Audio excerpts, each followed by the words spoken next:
السلام عليكم ورحمة الله وبركاته. فيديو جديد على القناة. فيديو اليوم التلات بتاريخ 4/6/2024. إن شاء الله معنا أسعار رز الشعير والرز الأبيض ومخلفات الرز، وأسعار الذرة المستورد والذرة البلدي، وأسعار الفول البلدي، وأسعار الفاصوليا البيضاء والكراوي. لو حابب تشترك في القناة شرفني باشتراكك. بتشترك من تحت الفيديو بتلاقي كلمة اشتراك، بتضغط عليها وبتفعل جرس الإشعارات، بكده يوصلك إشعار وقت تحميل الفيديو. بنقدم تقرير عن الأسعار في اليوم في السوق اليوم. هنبدأ إن شاء الله بحال السوق عموما. بالنسبة لأسعار الرز الأبيض وحال سوق الرز. سوق الرز النهاردة في عمل في السوق وشغل في السوق مستمر معانا إن شاء الله لحد العيد. هيبدأ الشغل في طلب على الرز الأبيض وفي عرض في الرز الشعير. بيختلف بقى العرض حسب المكان وحسب الوقت. في ناس العرض عندها قليل، وفي ناس بتبقى عندها عرض زيادة على حسب المكان. بالنسبة لأسعار الرز الأبيض اليوم: أبيض عريض على جودة، زيت وبخار وسوليتكس. البضايع العالية في الرز الأبيض العريض يتراوح سعر الطن من 24,400 إلى 24,600 للطن من أرض المضرب، وقد تزيد البضاعة وتقل على حسب نسبة الكسر وعلى حسب الجودة وعلى حسب خدمة المضرب. بالنسبة لأسعار الرز الأبيض الرفيع على جودة زيت وبخار وسوليتكس يتراوح سعر الطن من أرض المضرب من 22,800 إلى 23,000، وقد تزيد البضاعة وتقل على حسب نسبة الكسر وعلى حسب جودة الرز وعلى حسب المكان. بالنسبة لأسعار الرز الأبيض اللي قلتها لحضراتكم ده أسعار الرز الأبيض البضاعة العالية، البضاعة النظيفة، البضاعة اللي جودتها عالية وغير مخلوطة بأي بضايع أخرى، يعني بضاعة بيور 100%. ده بالنسبة لأسعار الرز الأبيض اليوم. بالنسبة لسوق الرز الشعير، النهاردة العرض في الرز الشعير أقل من امبارح.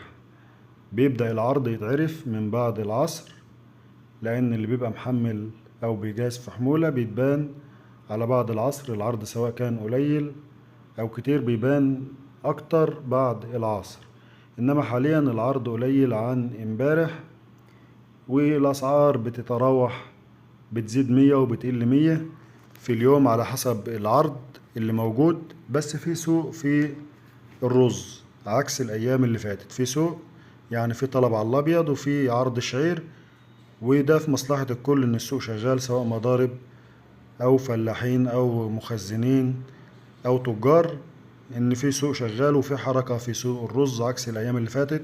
كان بيجي من يوم الحد والاثنين ويبدأ السوق ينام خالص وينزل ومفيش حركة في السوق. حاليا في حركة، وطبعا اللي ما عندوش سوق حاليا يعتبر ملوش سوق خالص، أو يعتبر إن هو سوقه قليل او على قده، لان الوقت حالا في طلب وهيفضل مستمر معانا للعيد ان شاء الله.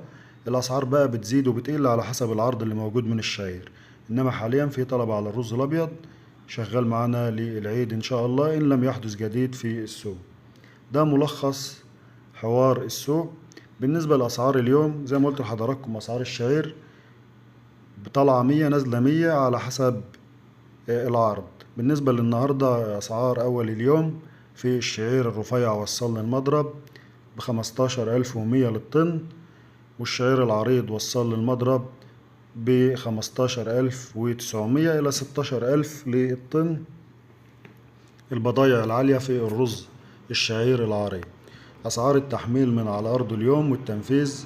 في الشعير الرفيع يتراوح سعر تحميل الطن النهاردة من على أرضه من 14,900 إلى 14,800 على حسب المكان والعرض والطلب اللي موجود.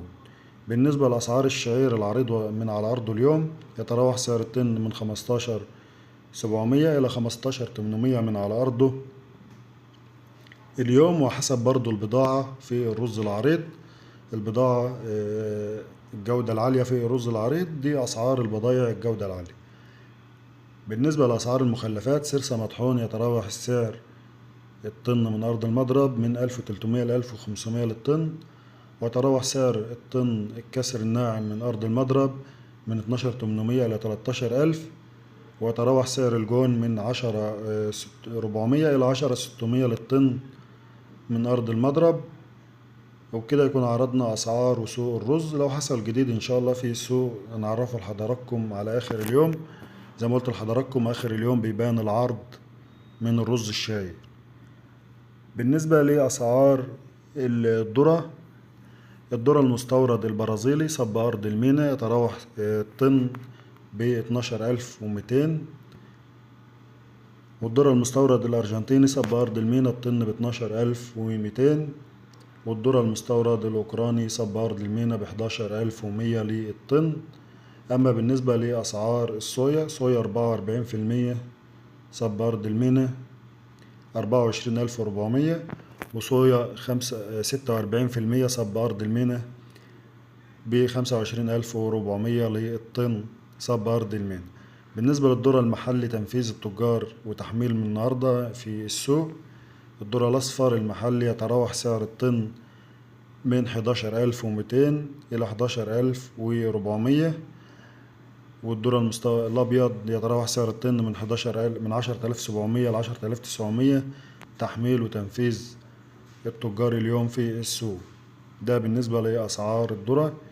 بالنسبة لأسعار الفول البلدي، البضايع العالية وزن الأرداب بالخام 155 كيلو. البضايع أعلى بضاعة يتراوح سعر الأرداب من 4400 ل 4500.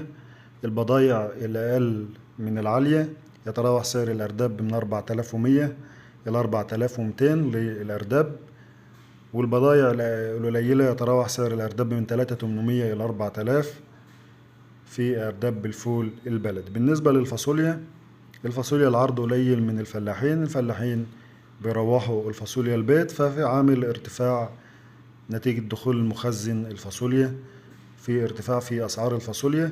بيتراوح سعر طن الفاصوليا البضايع العالية النظيفة من 47 إلى 48 على حسب المكان، وممكن في بضايع ب46 زي ما قلت لحضراتكم على حسب جودة البضاعة. وسعر الكراوية يتراوح سعر الطن الكراوية الجودة العالية من 55 إلى 56 للطن اليوم. ده بالنسبة لأسعار اليوم اللي موجودة معانا حاليا. لو حصل تغير في السوق، سواء سوق الرز أو أي بضاعة تانية أو أي سلعة تانية معانا، هنعمل فيديو إن شاء الله على آخر اليوم. بالنسبة للناس اللي بتسأل عن أسعار القطن يتراوح سعر الإنطار من 800 إلى 8300 على حسب المكان. وبكده يكون وصلنا لنهاية فيديو اليوم، والسلام عليكم.